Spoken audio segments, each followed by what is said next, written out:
दोस्तों, जैसा कि आपने डिवाइन अर्बन गोड के पिछले एपिसोड में देखा था, चानिये को पुलिस ने पकड़ लिया था और शून्य ने कहा था कि तुम चिंता मत करो, मैं तुम्हें इनसे बचा लूँगी। तो इस एपिसोड की स्टार्टिंग होती है, हमें पुलिस स्टेशन का सीन दिखाया जाता है। तो हमें उस फीमेल ऑफिसर को दिखाया जाता है जिसके पास से एक पुलिसमैन आता है और वह कहता है, कैप्टन, मैंने वह सीसीटीवी कैमरे की फुटेज देख ली, लेकिन उसमें बहुत सी क्लिप मिसिंग है और मुझे लगता है कि किसी ने उस क्लिप में से किसी चीज़ को डिलीट किया है और उसमें सिर्फ यही दिखाया जा रहा है कि ये चान ने अपने सेल्फ डिफेंस के लिए उस पर अटैक किया है। तो जिसे सुनकर वह फीमेल ऑफिसर कहती है, ऐसा कैसे हो सकता है कि कोई उस वीडियो को इतनी जल्दी डिलीट कर सके। और वह फीमेल ऑफिसर पूछने लगती है कि तुम्हें पता चला कि कौन सा पार्ट मिसिंग है। तो वह ऑफिसर बताने लगता है कि जब वह ओल्ड मैन चानिये के पास आया उस टाइम की फुटेज डिलीट है और उससे पहले की भी फुटेज नहीं है। तो जिसे सुनकर वह फीमेल ऑफिसर कहती है कि यह बहुत ही अजीब बात है कि कोई इतनी जल्दी और इतने कम समय में उस फुटेज को डाउनलोड कर सकता है और मुझे लगता है कि इसके पीछे बहुत ही पावरफुल फोर्स का हाथ है और इसलिए मुझे इन पर ध्यान देना होगा। और वह फीमेल ऑफिसर कहती है कि चलो फिर, हमारे पास कोई भी सबूत नहीं है कि चानिये ने उस ओल्ड मास्टर को मारा है या चान को मारा है, इसलिए हम उसने आपको डिफेंस करने के लिए छोड़ देते हैं और उसे छोड़ दो। तो आगे हमें सुनिए और चानिये को दिखाया जाता है जो पुलिस स्टेशन से बाहर आ गए हैं। तो सुनिए कहते हैं कि तुमने देखा कि मैं ठीक थी और उन्होंने हमें छोड़ दिया। और सुनिए आगे कहने लगती है कि चलो फिर घर चलते हैं और फिर मैं शावर लूँगी और आज का दिन बहुत ही बुरा था। तो चानिये सुनिए की ओर देखता है और अपने मन में सोचते हुए कहता है कि चैन जन और उसका सन बहुत ही डेंजरस हो सकता है सुनिए के लिए, इसलिए मुझको उनको हैंडल करना होगा वरना वह सुनिए को हार्म कर सकते हैं। तो सुनिए जब चानिये को देखती है तो वह अपने मन में सोचने लगती है कि जब भी मैं चानिये को देखती हूँ तो मुझे उसके अंदर से एक डेंजरस ऑरा महसूस होता है। तो चानिये है कि सुनिए तुम मुझे ऐसे क्यों घूर रही हो। तो सुनिए कहती है, कब मैंने तुम्हें कब घूरा। तो शून्य कहती है कि मैंने तुम्हें कब घूरा। और शून्य घबरा कर कहती है कि मैं तो तुमसे घर चलने के लिए कह रही थी। तो चानिये कहता है कि मैं अभी अभी जंगियन में आया हूँ ले और मेरे पास कोई भी घर नहीं है जहाँ पर मैं सो सकूँ, आज तो मुझे पार्क में ही सोना होगा। तो जिसे सुनकर सुनिए कहती है कि ऐसा है क्या। तो वह चानिये से कहती है कि तुम एक दिन मेरे घर पर रह सकते हो और मेरे पास एक स्पेयर रूम भी है। और वह कहने लगती है, लेकिन मेरा घर इतना बड़ा नहीं है, फिर भी हम दोनों वहाँ पर अच्छी तरह रह सकते हैं। तो चानिये उसके पास आने लगता है और कहता है कि तुम्हें डर नहीं लगता कि मैं तुम्हारे साथ कुछ गंदी हरकत करूँगा। और आगे चानिये कहता है कि यह बात भी हो सकती है कि मैंने तुम्हें आज बचाया है, इसलिए तुम अपनी बॉडी से मुझे रीपे करना चाहती हो। जिसे सुनकर सुनिए गुस्सा हो जाती है और कहती है कि तुम कैसी बकवास कर रहे हो। तो चानिये कहता है, चलो ठीक है, तुम्हारे घर चलते हैं। तो हाँ, आगे हमें उस फीमेल ऑफिसर का सीन दिखाया जाता है। वह कहती है कि इस लड़के ने उस सीसीटीवी कैमरे की फुटेज को डिलीट कर दिया और चान फैमिली के बॉडीगार्ड को अकेले ही हरा दिया। मुझे लगता है कि इसके पीछे बहुत ही पावरफुल हॉर्स है और यह लड़का भी बहुत ही पावरफुल लग रहा है। और वह अपने मन में सोचने लगती है कि यह केस मेरे लिए बहुत ही मुश्किल हो सकता है, इसलिए मुझे किसी को ढूंढना होगा जो मेरी मदद कर सके। और वह फ़ोन मिलाती है और कहती है कि ब्रदर, मुझे एक मिशन मिला है, इसलिए मैं चाहती हूँ कि आप उसमें मेरी मदद कीजिए और मैं आपके पास एक वीडियो भेज रही हूँ और मुझे बताइए कि वह कैसी है।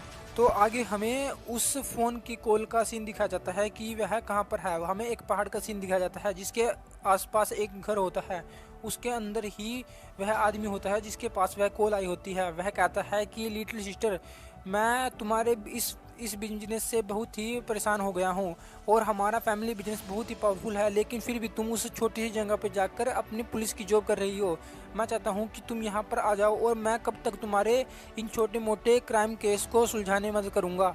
और मैं ड्रैगन स्पीड कमांड का एक कमांडर हूँ, लेकिन फिर भी तुम मुझे ऐसे छोटे मोटे केसों को सुलझाने के लिए लगा देती हो। और वह कहता है, चलो ठीक है, मैं उस वीडियो को देख लूँगा। और वह अपने पास एक लैपटॉप को अपनी पावर से उठाकर अपने पास ले आता है और कहता है कि चलो मैं देखता हूँ कि अब सिस्टर ने मुझे क्या फ़ोटो भेजी है। तो आगे है उस वीडियो को देखने लगता है जिसमें चानिये ने उन बॉडीगार्ड को हराया था। तो वह उस वीडियो को देखकर कहता है कि इस वीडियो में तो ऐसा लग रहा है कि यह बॉडीगार्ड मिलकर इस बच्चे को तंग करने वाले हैं और कहता है यह तो बहुत ही बुरी बात है। तो जब वह उस पूरी वीडियो को देखता है तो वह कहता है कि यह बच्चा तो कोई एंशियंट मार्शल आर्टिस्ट लग रहा है। और वह जब उसको ध्यान से देखता है तो वह कहता है कि यह कोई नॉर्मल एंशियंट मार्शल आर्टिस्ट नहीं है, यह बहुत ही पावरफुल है। और वह अपनी सिस्टर को फ़ोन करता है और कहता है कि मुझे इस यंग मैन के बारे में और ज़्यादा इन्फॉर्मेशन चाहिए।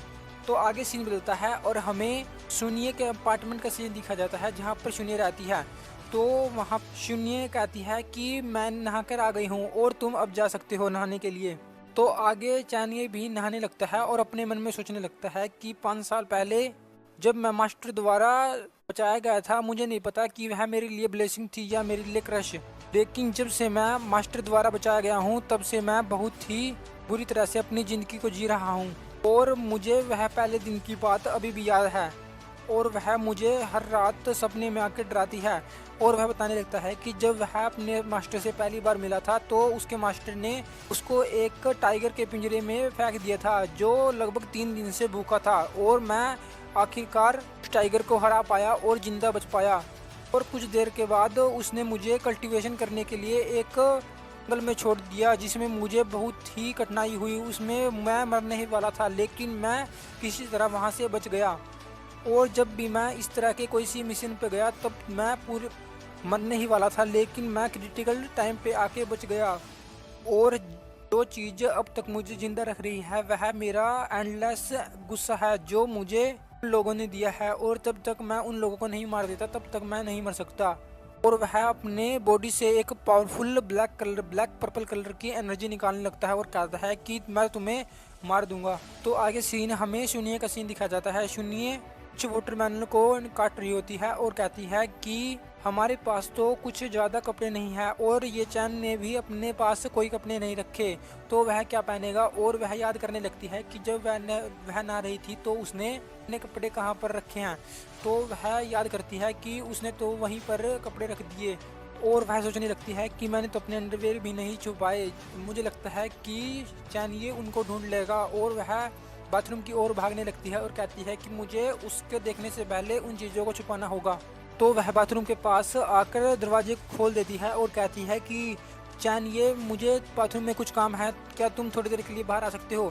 तो चैन ये बाहर आ जाता है और कहता है कि तुम्हें क्या काम है। तो जिसे देखकर शून्य माने लगती है और तभी जो चानी ने अपने ऊपर टॉवल रखा था वह भी उतर जाता है जिसे देखकर सुनिए और घबरा जाती है और वहां से भागने लगती है और कहती है कि मुझे माफ़ करना, मैंने कुछ नहीं देखा और मैं तुम्हारा एडवांटेज नहीं लेना चाहती थी। और वह यह कहकर रूम में जाकर रूम को बंद कर लेती है और वह अपने बेड पर पड़ जाती है और कहती है कि मैंने कुछ नहीं देखा, मैंने कुछ नहीं देखा। ऐसे करते हुए वह बहुत ही ज़्यादा ब्लश कर रही होती है। तो हमें बाहर चानी का सीन दिखा जाता है। तो वह कहता है कि मुझे नहीं लगता कि आज रात वह इस रूम से बाहर निकलेगी। और वह कहता है कि मुझे भी कुछ चीज़ों का ध्यान रखना है, इसलिए मुझे अब यहाँ से जाना होगा। तो आगे सीन बदलता है और हमें चैन मैंसन का सीन दिखाया जाता है। तो आगे हमें चैन फैमिली के हेड का दिखाया जाता है। वह कहता है कि उस लड़की के कारण हमारे मास्टर बहुत ही बुरी तरह से जख्मी हो गए हैं और वह अब हमें सपोर्ट नहीं कर सकते और यह तुम्हारी वजह से हुआ है। अगर तुम उस लड़के से पंगा नहीं लेते तो हमारे साथ यह कभी नहीं होता। तो चानिया का बेटा कहने लगता है कि डैड मुझे माफ़ कर दो, लेकिन मेरी भी गलती नहीं है।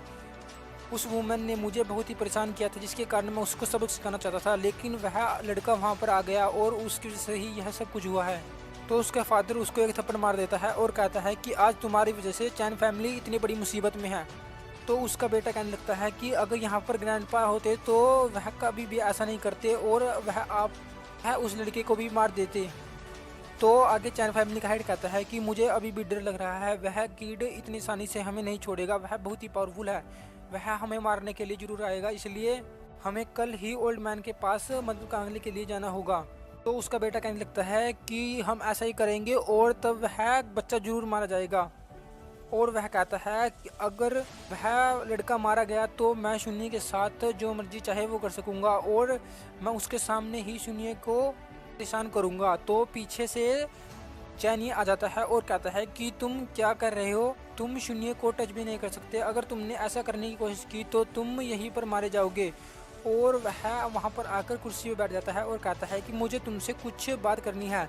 तो वहाँ पर चैन की फैमिली का हेड ज़मीन पर बैठ जाता है और कहता है कि हमें माफ़ कर दो, हम ऐसा करने के बारे में कुछ नहीं सोच रहे थे। और चैन फैमिली का हेड अपने मन में सोचने लगता है कि यह आदमी हमें यहाँ पर मारने के लिए तो नहीं आया होगा। तो चैन ये कहता है कि तुम ऐसा मत सोचो कि मैं तुम्हें यहाँ पर मारने के लिए नहीं आया हूँ, और मेरे लिए किसी को मारना बहुत ही छोटी बात है। और वह यह कहकर उसके बेटे को मार देता है। और वह आगे कहता है कि मुझे यहाँ पर बहुत ही बेकार लग रहा है। और वह हंसने लगता है और कहता है कि तुम बहुत ही घमंडी हो और आज तुम यहीं पर मारा जाना डिजर्व करते हो। तो चैन फैमिली का हेड कहता है कि प्लीज़ हमें माफ़ कर दो, और तुमने तो मेरे बेटे को भी मार दिया। तो चैन ये कहता है कि चलो अब मैं तुम्हें भी यहीं पर मार देता हूँ, और तुम्हें एक सीक्रेट की बात बताता हूँ कि 5 साल पहले तुमने जिस ये फैमिली को कपल को मारने में मदद की थी, वही आज तुम्हारी मौत का कारण बनेंगे। तो वह चैन फैमिली का हेड कहता है कि ऐसे कैसे हो सकता है। और वह कहता है कि तुम तो वही चैन फैमिली के ट्रैश बेटे हो ना जो उस रिवर में गिर गया था। और वह कहता है कि यह तो बिल्कुल इम्पॉसिबल है, तुम तो वहीं पर मारे जाने चाहिए थे। तो चैन ये कहता है कि अब तो तुम मरने वाले हो, और मैं तुम्हें एक और सीक्रेट बताता हूँ कि अब मैं कोई मार्शल आर्टिस्ट या एंशिएंट मार्शल आर्टिस्ट नहीं, बल्कि मैं एक कल्टीवेटर हूँ। तो नेक्स्ट एपिसोड में देखेंगे कि एंशिएंट मार्शल आर्टिस्ट और कल्टीवेटर में क्या डिफरेंस होता है। और वीडियो को फुल देखने और थैंक यू फॉर वॉचिंग।